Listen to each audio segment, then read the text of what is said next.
Hi there, Mr. Baker here. Hope you're all doing well. This is my traditional English British rice cake. It was very popular just after World War II and going on into the 50s and 60s. But it's a cake that we don't talk about these days. And I wanted to just make it for you to show you how wonderful, and it's still wonderful, this cake. And it doesn't get a lot of attention, and it should. It's absolutely wonderful. And I remember as a child going round to my grand's and my nana's house, and they would always get out the tea, hot cups of tea, and cut a slice of rice cake. It's a sensible cake, don't get me wrong, but it's no fuss, and it just tastes simply wonderful. And if you want to see how I made this, then keep on watching. So we're going to run through the ingredients very quickly. So in this bowl I have 100 grams of butter, or you can use stork baking margarine.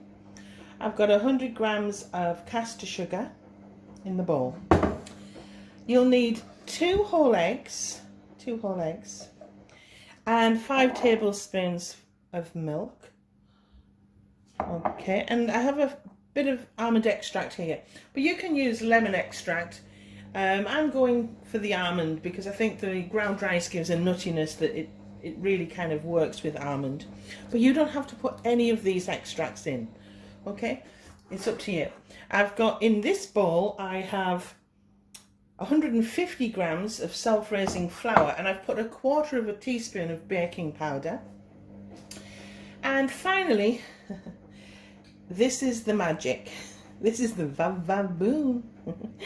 Okay, this is our ground rice, and you'll need 80 grams of that. You can replace it with ground almonds, but I'm making a traditional English wartime recipe, and it's a recipe that's not really talked about much these days, but it's so good. It's a sensible cake. It's made for the sensible. I'm not sensible, but I just love this cake. Wonderfully served with a nice hot cup of tea, okay? It's not fancy. You don't have to add buttercream, you know, filling. It's just a wonderful, plain, sensible, cozy cake, if you understand.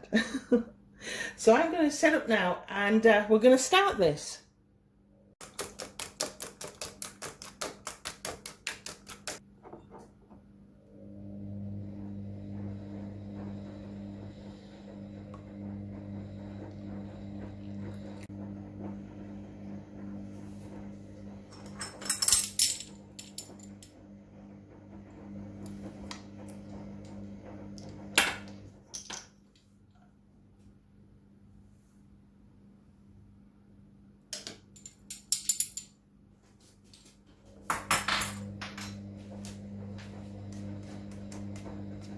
Okay, so I'm going to cream the butter and the sugar together.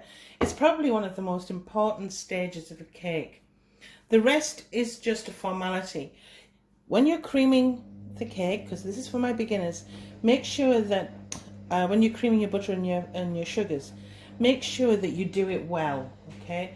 That all of the sugars break down and the paste becomes smooth, okay? That's what you're looking for. You don't want large crystals of sugar still remaining. So I'm going to whisk the sugar and the butter off camera just because of the noise. And when we come back, we'll do the next stage. Okay, so I've creamed my butter and my caster sugar, and it's gone from a yellow colour to a nice ivory, creamy white. And now we're ready. Now this stage is complete, and I know that it's done correctly. The rest is just a formality, as I said before. So we're going to start adding the ingredients in batches. I always think it's really the best way, especially for our beginners. It's the best way. So I'm going to add 1/3 of my self-raising flour. Now don't forget, I've put a little bit of baking powder as well into this. I'll just sieve that through like that. Always try and get a little bit of extra air. I know I'm putting ground rice in, but which makes it a heavier cake than normal. But I still want some light texture. And a third of the ground rice. Okay, like that. And then with our egg liquid, I've got 2 whole eggs, and I've beat them up, and I added 5 tablespoons of milk and about 1/4 of a teaspoon of almond extract. You don't have to put any extracts in, and I'm sure in wartime they didn't, but I am, because I just think it just adds to that nuttiness. Okay, so I'm going to put 1/3 of my egg and milk mixture in there, like so. And I'm going to beat that up for a minute off camera on a medium setting. Back in a bit. Okay, so I'm going to add the second third of my flour, like so. Sieve that through. Again, 1/3 of the ground rice. Repeating the process. And the second third of my milk and egg mixture. And again, I'm going to beat this off camera. At this point though, make sure you've got your oven on, okay? The temperatures will be here, and I'll be back in a bit. And finally, we're going to add the final third of our flour. Sieve that through. As I said, this is a very simple cake, but it tastes divine, I have to say. Final third of the ground rice. And your final third of your milk and egg mixture.